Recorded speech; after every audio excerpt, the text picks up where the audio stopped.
There's another story that I didn't want us to miss that comes amidst the formula crisis, that comes amidst, rising food prices and overall inflation, which is, you guys will recall that as part of that initial COVID relief plan in the Biden administration, they passed it was actually less than 1 year, they instituted this child tax credit.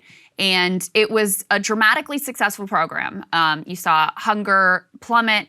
You saw families be able to, it actually allowed parents to be able to work more. They were able to feed their children, not just, be comfortably, but be able to get them nutritious foods. It gave them a little bit of a cushion here.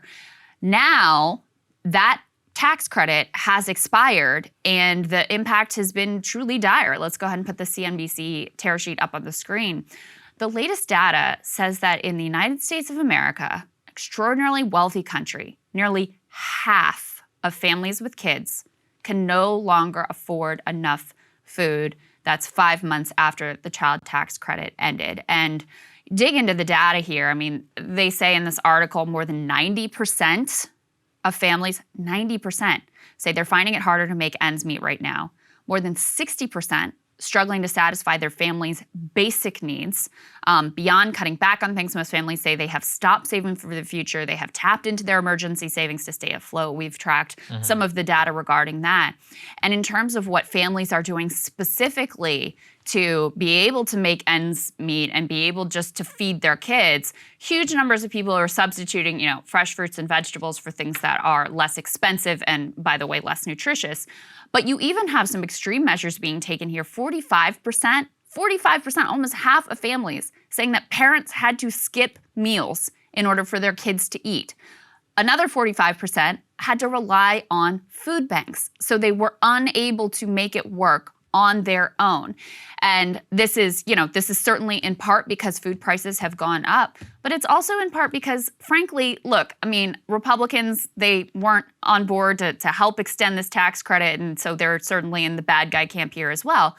But Democrats put this 1 year limit on the child tax credit because they wanted to play sort of budget games, and they imagined that the top line number on the COVID relief plan really mattered, in terms of the public perception of it.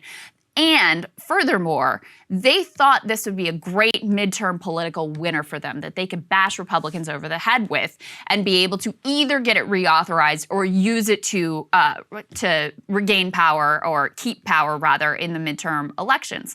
None of that ended up working out. And so instead, you have the specter of families benefiting from something that genuinely helped them and then having it stripped away. And by the way, Saagar, as we've covered in the past, and there was a new poll that showed the same thing, families that benefited from this child tax credit were actually on net planning to vote for Democrats in the midterm. After it goes away, they're now on net planning to vote for Republicans. So if all you care about is the political consequences, this has been a disaster too. Yeah, it's been very informative for me to watch this thing all play out. I mean, I thought it would be dramatically popular, but I think that the truth of the matter is that if people don't feel secure and they feel like everything is chaotic, they'll turn against both the program and they'll turn against the people who are in power. And even if the Republicans are against it, they'll accept their arguments and they'll vote for them instead, which, if you care about the political sustainability of these things, is actually pretty upsetting. But look, I think that the consequences can't really be denied, which is that most of these people are cutting fewer fruits and vegetables. They are changing the brands. They're using food banks. They're skipping meals. And then in some cases, the entire family skip meals. 10%, say basically the entire family, their kids and them, going without food at meals. That's a lot of people. And, you consider, it's just weird because the economy is extraordinarily wonky. You have extremely high gas price, you have extremely high food price, you have less cash coming in the door, you have less wage increase, but also the labor market is hot if you happen to basically be in the blue collar workforce, but also the savings rate is at an all-time low, credit card debt is all-time high. So it's like, well, what is happening here? I think that the savings and all that other stuff is getting burned out. The wonky demand shocks and supply shocks are basic. The demand shock is gone. Supply shock is here to stay. Yeah. Right. Literally, right as you and I are doing this show, Target stock just fell by 10%. Yeah, because I saw them announce. They have to cut price massively. And look, I don't want to understate that. What happened with them is they bought too many goods, trying to overcome the supply issues. Yes. And now that demand is dialing back, they have too much. Screwed. They overestimated how much. Right. And so, yeah, they're hosed. They're screwed. And look, Target, Walmart, those are the stocks which tell us exactly what's really happening with the normal economy. So you've got major retailers that show us that demand is down, Gap down, 20%, Walmart down 25%, Target down 20-something%. And then you see, that's the leading indicator that I'm looking at most. I'm like, yep, normal people are just not buying stuff. And I bet you're going to see this all across the board in reduction in consumer spending, Starbucks, Dunkin' Donut, any of these things that rely on people having just a tiny little bit more cash. Yeah. It's going to go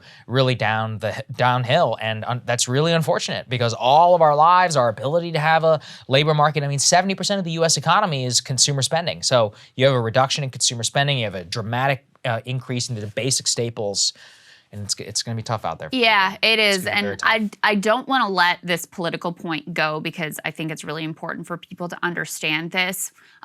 When Democrats lifted the minimum wage back, God, that was a long time ago. I think that's right, to $7.25. They could have passed an automatic adjustment so that as the cost of living went up, guess what? The minimum wage goes up along with it, which makes all the sense in the world. But then you don't have the minimum wage as an issue that you can use politically. And so they would rather use it as an issue than actually solve the problem and get people the wages that they need. It's the same story here with the child tax credit. They could have passed it for a longer period of time. And you can see that this was massively beneficial. They did not do a good job selling, their role in actually getting this money to families. But you could see once it was taken away, families shifted from Democrats to Republicans. So it obviously had a political impact here as well. But they didn't do that because they thought, this would be a good way to play a political game and to use the issue to their advantage in the midterms. And in the end, that didn't work out for them whatsoever either. So I think that understanding the sort of tricks that they use here is also a really important part of this story. Cable news is ripping us apart, dividing the country, making it impossible to function as a society, and making it impossible to know just what is true and what is false. But the good news is they are failing and they know it. That is why we're building something new, a new mainstream, a healthier one, something more trustworthy, something that we are going to need in one of the most pivotal times in American history. We are building up here for the midterms, for the upcoming presidential election, but we need your help. So if you can help us out by becoming a premium member today at breakingpoints.com, we're trying to change America for the better and the entire world. So what are you waiting for, guys? Go to breakingpoints.com and sign up and help us build a new mainstream.